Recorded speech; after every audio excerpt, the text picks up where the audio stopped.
नमस्कार, बड़ी बहस मध्य प्रदेश में आपका स्वागत है। मैं हूं विवेक पांडे आपके साथ। जंगल जानवरों का सबसे मुफीद घर होता है, लेकिन अब इंसान जानवरों के इन घरों में यानी कि जंगलों में प्रवेश करने लगा है और अपना घर बनाना शुरू कर दिया है।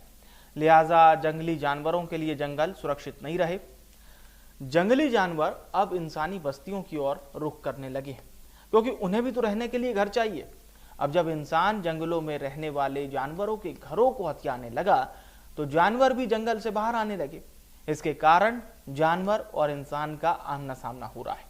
कुछ ऐसा ही मामला मध्य प्रदेश की राजधानी भोपाल से सामने आया, जहां एक बाघ ने इंसान पर हमला करके उसे मार दिया। घटना भोपाल के वन क्षेत्र अब्दुल्लागंज के पास की है। यहाँ चिकलोद और नीमखेड़ा सीमा क्षेत्र में एक बाघ ने पहले एक व्यक्ति की गर्दन पर हमला किया, उसके बाद उसके शव के निचले हिस्से को खा लिया। वन विभाग के अधिकारियों के अनुसार नीमखेड़ा क्षेत्र के 62 वर्षीय बुजुर्ग मनीराम जाटव तेंदुपत्ता तोड़ने जंगल गए थे। इस दौरान ये घटना हुई। भोपाल वन क्षेत्र में पहली बार किसी बाघ ने इंसान का शिकार किया है। इस मामले के सामने आने के बाद वन विभाग ने जंगल में नहीं जाने की मुनादी कराई है। इसके साथ ही साथ उमरिया के बांधवगढ़ टाइगर रिजर्व के पतनार कला बीट में भी तेंदुपत्ता तोड़ने का एक ग्रामीण पर बाघ ने हमला कर दिया। एक ऐसा ही मामला जबलपुर के बेलखेड़ा में तेंदुए ने तेंदुपत्ता तोड़ने गए मजदूर गौतम मल्ला पर हमला कर दिया। ऐसी घटनाओं के बढ़ने के कारण हैं जंगलों में बनाए गए रिसोर्ट में देर रात तक होने वाली पार्टीज, जिनमें तेज साउंड में म्यूजिक बजाया जाता है। इससे जानवर उनकी ओर आकर्षित होते हैं। आंकड़ों की बात करें तो पिछले महीने उत्तराखंड में बाघ ने 2 इंसानों को अपना शिकार बनाया था। साल 2020 में मध्य प्रदेश में बाघ ने 17 लोगों पर हमला किया, इसमें से 6 की जान चली गई। यह आंकड़ा हर साल होने वाली घटनाओं से ज्यादा था। ऐसा संरक्षित क्षेत्रों में बाघों के लिए जगह कम पड़ने के कारण हो रहा है। सबसे ज्यादा घटनाएं बांधवगढ़ टाइगर रिजर्व के आसपास हुई हैं।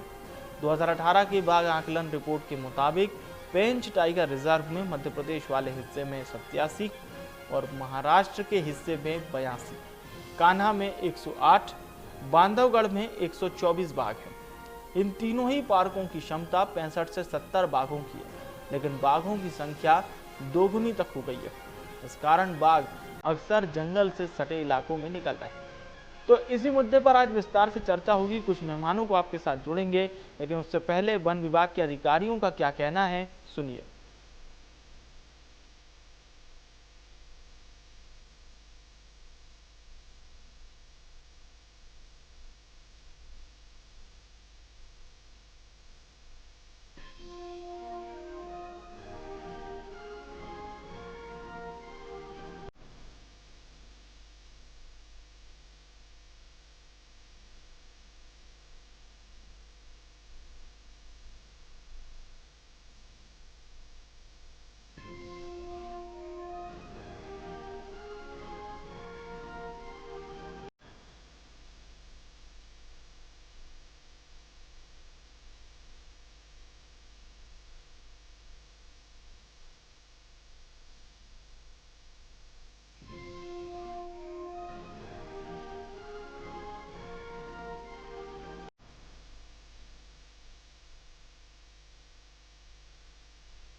तो बड़ा सवाल यही है कि आखिर बाघ जंगल क्यों छोड़ रहे हैं, क्यों रिहायशी इलाकों का बाघ रुख कर रहे हैं।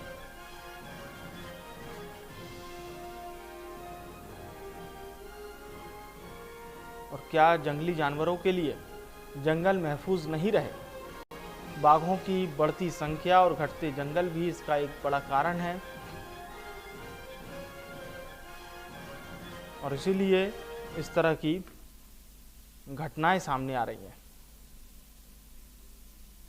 तो मानव बाघ द्वंद्व जो है ये लगातार बढ़ता जा रहा है।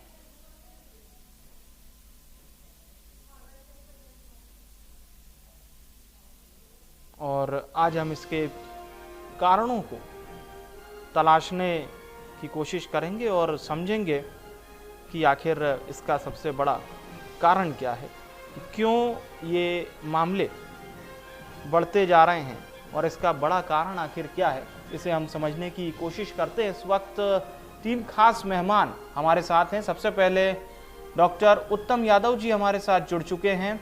उत्तम जी, मेरा पहला सवाल आप ही से रहेगा और अन्य गेस्ट भी हमारे साथ जुड़ रहे हैं। हमारे साथ राशिद नूर खान भी जुड़ रहे हैं, विजय कुमार साहब जुड़ रहे हैं, डीएफओ हैं रायसेन के, आपका स्वागत है।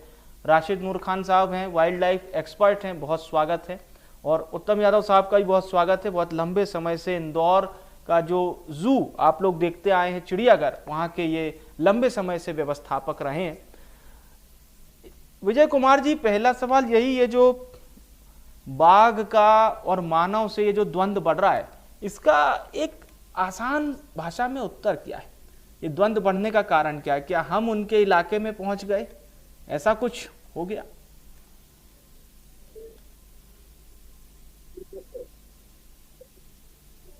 जी,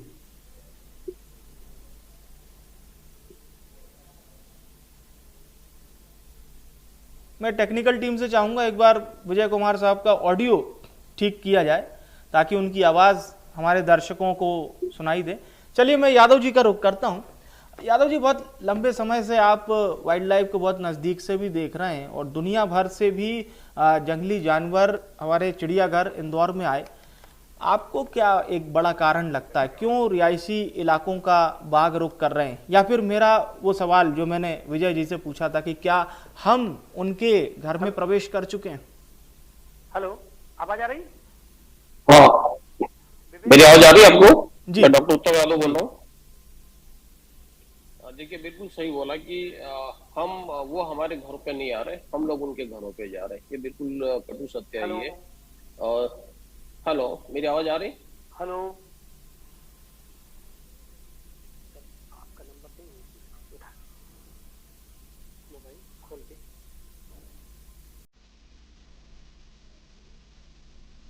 nine five eight four zero nine nine five. Hello,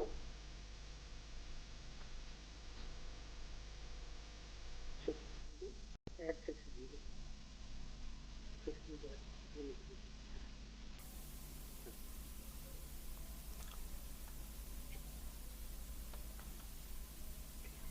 sir, sir Ajay निवेदन कर।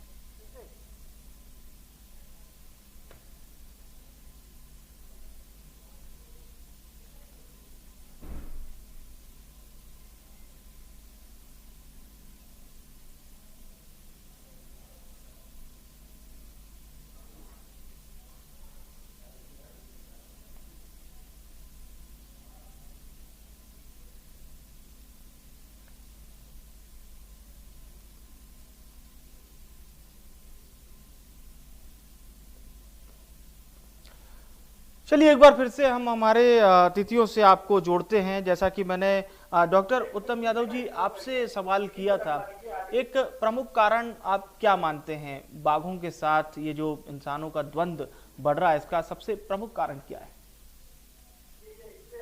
मेरी आवाज अब तक आ रही है? जी हेलो, मेरी आवाज आ रही है अब तक?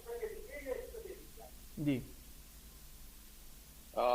बिल्कुल आपने सही बोला कि जैसे मैंने पहले भी बताया कि हाँ, वो हमारे घरों में नहीं आ रहे, हम उनके घरों में जा रहे हैं। और इसी कारण इस तरह की ये मैन ह्यूमन ह्यूमन और एनिमल कॉन्फ्लिक्ट हो रहा है, इसी का एक मेन रीजन है।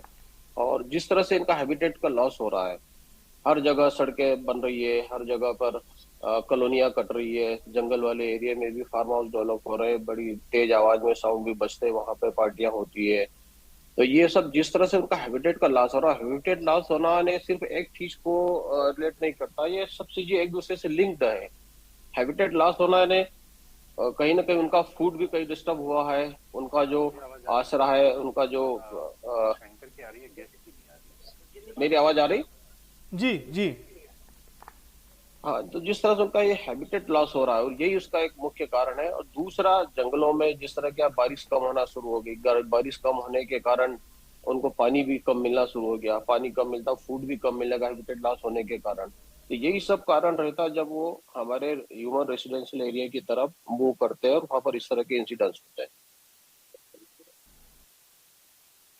बिल्कुल ये बहुत समझने वाली बात है, जैसा कि आपने एक बहुत ही महत्वपूर्ण बात बताई। विजय कुमार जी, मेरा पहला सवाल आप ही से था, पर वो ऑडियो उतना साफ नहीं आ पाया। सवाल यही है कि आप लोग भी कार्य कर रहे हैं, वन विभाग लगातार जुटा हुआ है, जो बफर जोन है वहां पर भी कार्रवाई हो रही है, लेकिन ये बाघ बफर जोन नहीं जानता है, ये हम बहुत अच्छे से पता है। और बाघ का रिहायशी इलाकों में आना, समय समय पर ऐसी मूवमेंट देखी जाती है। इसका बढ़ता हुआ कारण क्या है और किस तरह से आप लोग अलर्ट भी रखे हुए हैं इन सब मामलों पर? मेरी आवाज आपको ऑडिबल है? जी जी जी। एक्चुअली बात पहले जनरली हमारे जो पीए एरियाज बनाए गए थे वो इसी बेसिस पे बनाए गए थे कि यहाँ पे वन्य प्राणियों की बहुतायत होती है, बाघ इनका मूवमेंट होता है, वहाँ बनाए गए थे। अब चूंकि कंजर्वेशन एफर्ट्स के चलते इन बाघों की संख्या में बढ़ोतरी हुई है, तो अब बाघ पीए एरिया से बाहर बाहर निकलने लगे हैं। और बीच में जो भी कॉरिडोर आते हैं उन पीए एरियाज के बीच में, तो उनको वो यूज करते हैं। अब कभी कभी ये कॉरिडोर कनेक्टेड नहीं रहते, बीच में फार्म लैंड आ जाते हैं, एरिया आ जाते हैं, तो वो फिर उनको क्रॉस करते हैं, वहां पे फिर कॉन्फ्लिक्ट की सिचुएशन क्रिएट होती है। जी जी, बिल्कुल, ये समझना बहुत ज़रूरी है। राशिद जी, आप लोग ग्राउंड पे काम करते हैं, कई बार ऐसे चीज़ों से दो चार होते होंगे, मूल कारण आप लोग क्या समझ पाए? इस द्वंद्व का मूल कारण आखिर क्या है? देखिए, मूल कारण अगर हम बात करें, बाघ अगर इंसान का शिकार करता है, जिस तरीके से अभी जो घटना हुई है कि बाघ ने इंसान को खाया, तो उसकी एक वजह तो समझ में आती है, या तो टाइगर जो होता है वो उसकी एज हो चुकी होती है, बूढ़ा हो चुका होता है, या वो घायल होता है, या उसके दांत नहीं होते। इस कंडीशन में वो शिकार नहीं कर पाता, और खड़े मानव पे तो नहीं करता, वो जो कटाई करने जंगलों में जाते हैं, तो जिसको हम बोलते हैं कि चौपाया स्थिति में आदमी हो चुका, तब टाइगर हमला करता है। कहीं ना कहीं बाघ अगर भूखा है, यानी इसका मतलब ये है कि उस पूरे क्षेत्र के अंदर उसके शिकार की कमी आती है, क्योंकि हम जो कलियासोत जिस क्षेत्र में हम रह रहे हैं, और इस क्षेत्र के अंदर आप अर्बन टाइगर्स के नाम से ये जगह मशहूर है, और इसमें कई डॉक्यूमेंट्रीज भी बनी है। तो हमारे यहाँ टाइगर और मानव द्वंद नहीं हो रहा, उसका कारण ये भी है कि कहीं ना कहीं अंदर जो जानवर है सफिशिएंट है उसके शिकार के लिए। पर ये जो नॉन फॉरेस्ट एक्टिविटीज जो बड़े पैमाने पे हो रही है, इसी रायसेन जो क्षेत्र है, जो गांव है, इसके जो दूसरी तरफ एक क्षेत्र पड़ता है दाम डोंगरी, बम्बोरी, बिनेका, इसके इको सेंसिटिव जोन में 1 साल पहले बड़े पैमाने पे पेड़ काटने की परमिशन दी गई। मेरे द्वारा इसको शिकायत भी की गई और कई चीजें रुकी, और वहां पर काफी इलीगल माइनिंग्स चल रही है जो खुलेआम है, उसके प्रूफ भी है। तो जिस तरीके से नॉन फॉरेस्ट एक्टिविटीज जंगलों में चल रही है, और जंगलों में कहीं ना कहीं बड़े पैमाने पर उस क्षेत्र में शिकार हो रहा है, और जब जानवर को खाने की कमी होती है और इस किस्म की एक्टिविटीज होती हैं कि लोग क्या करते हैं कि भाई जंगल से लगी जमीनें आज की डेट में बड़े पैमाने पे खरीदी जाती, और खरीदी इसलिए जाती, कई किसान नहीं होते, काफी बड़े लोग इसमें मौजूद होते हैं, राजनीतिक हस्तक्षेप भी इसमें होते हैं, और इन्हीं के जरिए जंगलों में शिकार जी शिकार की जब कमी होती है, तभी अगर भूखा है शेर, तभी इस तरीके से वो हमला करता है। और अन्यथा जो है, अगर इस तरीके से हम तो देख रहे हैं, तो बाघ कभी भी मानव पे हमला नहीं करता। इसका बहुत बड़ा जीता जागता उदाहरण जो हमारे भोपाल क्षेत्र का है, इसमें 22 से 24 टाइगरों का मूवमेंट, और लेकिन ये बड़ी अच्छी बात है कि वो किसी भी प्रकार से कोई हमला नहीं करता, क्योंकि कहीं ना कहीं हमारे वहाँ जो जंगल है उसके अंदर पर्याप्त उसके लिए शिकार, खाना, पानी सब मौजूद है। हाँ, लेकिन कुछ एक्टिविटीज आज भी ऐसी हो रही है जिसको हम लगे हैं कि उसको हम रोकें। ये स्थिति जो आपके रायसेन में हुई है, ये भोपाल में भी हो सकती है, क्योंकि बहुत बड़े बड़े लोग हैं जिनके वहाँ इंस्टीट्यूशंस हैं, और जो है बड़े पैमाने पे फार्म हाउसेस बने, तो इलीगल एक्टिविटीज करते हैं, शादी के प्रोग्राम ऑर्गेनाइज करते हैं, डीजे बजते हैं, बड़े बड़े प्रोग्राम्स होते हैं। तो ये भी कहीं ना कहीं एक उसको जानवरों को डिस्टर्ब करता है कहीं ना कहीं। तो ये सब एक्टिविटीज पे रोक लगना चाहिए, बल्कि तो बड़ी गौरव की बात है। ये दो चीजें हैं, एक वो इकोसिस्टम जिसको नेचर ने बिल्ड किया था, और कहीं ना कहीं उसमें जो हमारी एंट्री हो रही है, ये हमें बहुत समझना होगी। और जी जी बिल्कुल, मैं आऊंगा सर आपके पास। उत्तम जी, अगला सवाल मेरा आपसे है, अवेयरनेस एक बहुत अच्छा शब्द होता है, जागरूकता। तो क्या कुछ जागरूकता की कमी है आमजन में जंगली जानवरों के प्रति? निश्चित रूप से एक बड़ी मुहिम हम लोगों को चलाना चाहिए कि वाइल्ड लाइफ का हमारी डे टू डे लाइफ में कितना इम्पोर्टेंस है, इनका रहना, इनका बचना हमारे लिए कितना इम्पोर्टेंट है। ये बिल्कुल एक अवेयरनेस प्रोग्राम भी हमको चलाना चाहिए। और सीधे सीधे आजकल जिस तरह की घटनाएं भी होती है, जब कोई लेपर्ड, जैसे आजकल इस तरह की घटनाएं हो रही है कि लेपर्ड रेसिडेंशियल एरिया में घुसा है तो ग्रामीण सीधे उसके ऊपर अटैक करते हैं, बजाय फॉरेस्ट डिपार्टमेंट को या प्रॉम्प्ट अथॉरिटी जो इन्फॉर्मेशन देने के सीधे अटैक करना शुरू कर देते हैं। हमारे पास भी ऐसे 2-3 केस मेरे पास जू में आए थे, जब एक भालू के ऊपर ग्रामीणों ने अटैक किया था, उसके सिर के ऊपर पत्थर मारा था, उसकी मेमोरी लॉस हो गई थी। कई ऐसे लेपर्ड थे जिनके ऊपर ग्रामीणों ने सीधे सीधे अटैक कर दिए थे। तो ये इस तरह की घटनाओं को रोकना चाहिए, और रोकने के पीछे ये कि ग्रामीणों को जो उस एरियाज में रहते हैं, वहां पर जंगल वाले एरिया में, उनको अवेयर करना चाहिए और उसपे एक मुहिम चलानी चाहिए कि इनको इनका कंजर्वेशन का हमारी डे टू डे लाइफ में कितना इंपॉर्टेंस है, वो बिल्कुल उनको बताना चाहिए ताकि हम इनको कंजर्व कर सके। और चूंकि और दूसरी एक बात मैं बहुत इंपॉर्टेंट बात बताना चाहूंगा कि एनिमल जो वाइल्ड एनिमल होते हैं ये कभी भी ह्यूमन पर डायरेक्ट अटैक नहीं करते। ये हर वाइल्ड एनिमल का एक नेचर होता है कि हमेशा ह्यूमन कॉन्टेक्ट को अवॉइड करता है। वो जब तक कि ऐसी अनअवॉइडेबल सर्कमस्टेंसेस न बने तब तक वो अटैक नहीं करेगा, वो हमेशा बचना चाहेगा वो। लेकिन कुछ ऐसी एक्सीडेंटल कॉन्फ्लिक्ट होते हैं जब इस तरह की घटनाएं होती है और फिर अटैक हो जाते हैं। अदरवाइज जो वाइल्ड एनिमल का एक नेचर होता है कि वो अपने से जो भी ह्यूमन है उसको जितना ज्यादा से ज्यादा अवॉइड कर सके वो करता है वो। बिल्कुल, ये बहुत अहम आपने बात बताई है, साइंटिफिकली जो बात आपने बताई है। विजय जी, क्या लगता है आपको, जिस तरह से हम लोग देखते हैं कि चाहे शहडोल की बात हो या फिर अन्य जिलों की बात हो, इस तरह की खबरें आती हैं कि जंगल में किसी काम से कोई ग्रामीण गया और उस पर बाघ ने अटैक कर दिया, घायल हो गया या उसकी जान चली गई। इस तरह की चीज़ों को हम किस तरह से रोक सकते हैं? हालांकि पूरी तरह से रोक हम इसलिए नहीं लगा सकते क्योंकि हमने ये भी देखा है कि बफर जोन एरिया में भी कई गांव आते हैं जहां पर समय समय पर मुनादी भी कराई जाती है।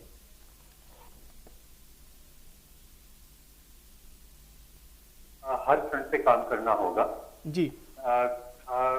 इसमें जैसे सरकार के लेवल पे, विभागीय स्तर पे लोगों में ज्यादा से ज्यादा अवेयरनेस फैलानी पड़ेगी कि अगर वो जंगल में जाते हैं तो किन एरियाज को अवॉइड करना चाहिए।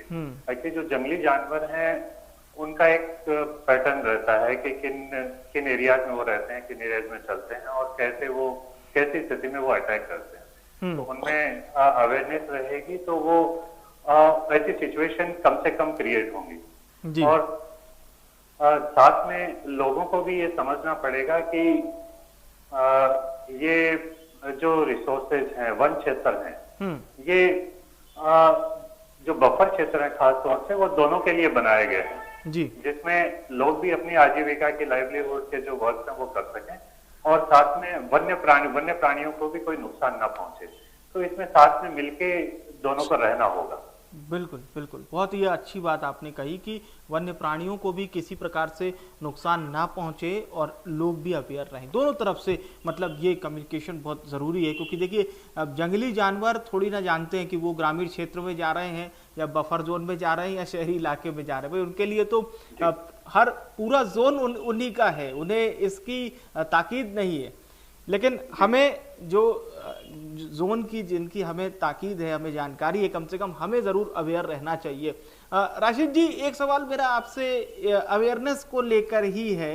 ग्रामीण अंचल में आप लोगों ने भी सर्वे के दौरान इस चीज़ को बखूबी समझा होगा कि ग्रामीण क्षेत्र में कई बार अवेयरनेस की कमी के चलते भी, और जो अभी बहुत अच्छा उदाहरण यादव साहब ने हमारे दर्शकों को समझाया कि ये जो जंगली जानवर होते हैं ये डायरेक्ट ह्यूमन बॉडी पे अटैक नहीं करते, वो बचता है, कई केसेस में वो बचता है कि अटैक ना करना पड़े। नहीं, ये बिल्कुल बात सही है। और अवेयरनेस की बात खैर मैंने देखी है कि हमारे इधर भी वन विभाग जो है ग्रामीणों को अलर्ट करता है, बताता है कि बाघ अगर सामने आ जाए तो भाई आपको झुकना नहीं है, पीट नहीं करना, जोर जोर से चिल्लाना है, हाथ ऊपर करना, हर किस्म की चीजों को बताया जाता है। साथ में WWF की भी ट्रेनिंग्स होती है। तो और ये सब चीजों से गांव वाले जहाँ तक है तो मैंने देखा है लगभग फॉरेस्ट अपना अच्छा काम करती है इस चीज को समझाना। लेकिन कहीं ना कहीं ये जो हम अभी बात जैसे करते हैं ना कि एक्टिविटीज क्यों हो रही है, जी ये सब ये गांव वालों की वजह से नहीं, गांव वाले हैं तो जंगल सुरक्षित भी हो, गांव वाले उसकी देखभाल भी करते। ये जो बाहरी तत्व आते हैं जो जमीनों का खरीद फरोख्त हो, जिस तरीके से फार्म हाउसेस कट रहे हैं और कारोबार चल रहा है, पेड़ कटाई, जंगल कटाई, और साथ में अगर इस जिले की बात करें तो आपको माइंस बहुत मिलेंगे, कई माइंस इलीगल भी चल रही है, कई इको सेंसिटिव जोन में भी चल रहे हैं। जी तो ये पूरी इस चीज को डिस्टर्ब करती है और ये मुख्य कारण होता है। तो कहीं ना कहीं ये चीज डिस्टर्ब होती है। अगर नियम अनुसार जो कानून बना है अगर उसका पालन करके ही चीजें करी जाए तो बहुत हद तक ये चीजें होंगी भी। बिल्कुल क्योंकि बिल्कुल। जंगल हमारे इंडिया के अंदर पूरा जंगल जो है एक पूरा आप देखेंगे तो प्राइवेट जमीनों से भी लगा है। इसके लिए सुप्रीम कोर्ट का आदेश TN गोदावर्मन 12/12/96 भी बना है कि देखने में जंगल लगे और जिसमें 2 हेक्टेयर तक 1 हेक्टेयर तक 200 पेड़ों पूरा पैच हो, ये डीम फॉरेस्ट कहलाएगा। और इसमें किसी भी प्रकार की कोई भी गतिविधि करने के लिए ministry of forest environment and climate change की परमिशन लेनी पड़ेगी। जी पर इन चीजों को नहीं किया गया। मेरे सामने बहुत से ऐसे उदाहरण हुए कि जंगल का जंगल रातों रात साफ कर दिया गया। और फिर क्या होता है कि शेर थोड़ी ना दिखता, उसके लिए बीच में कभी रोड निकल गई। अब पहले जो रोड बन गई ठीक है, अभी जो कुछ रोड्स बन रही है तो वो आप देख रहे हैं अंडर पास बना रहे हैं कि वाइल्ड लाइफ को दिक्कत नहीं हो, थोड़ा उठा के उसको बना रहे हैं। अब थोड़ा सा चेंज तो आया है, पर ये जो कहीं से सड़कें जो जंगल से निकाली जाती कहीं ना कहीं वो भी उनको बाधित करती है।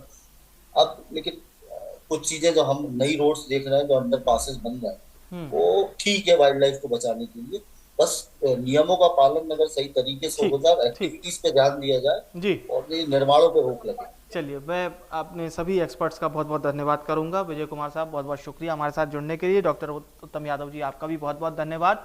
और राशिद खान जी, आपका भी बहुत बहुत शुक्रिया इंडिया न्यूज़ को अपना बहुमूल्य समय देने के लिए।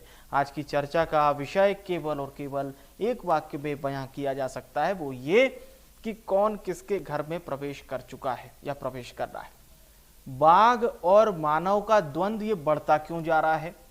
हम जंगली जानवरों के प्रति क्या जागरूक नहीं हैं, अवेयर नहीं हैं?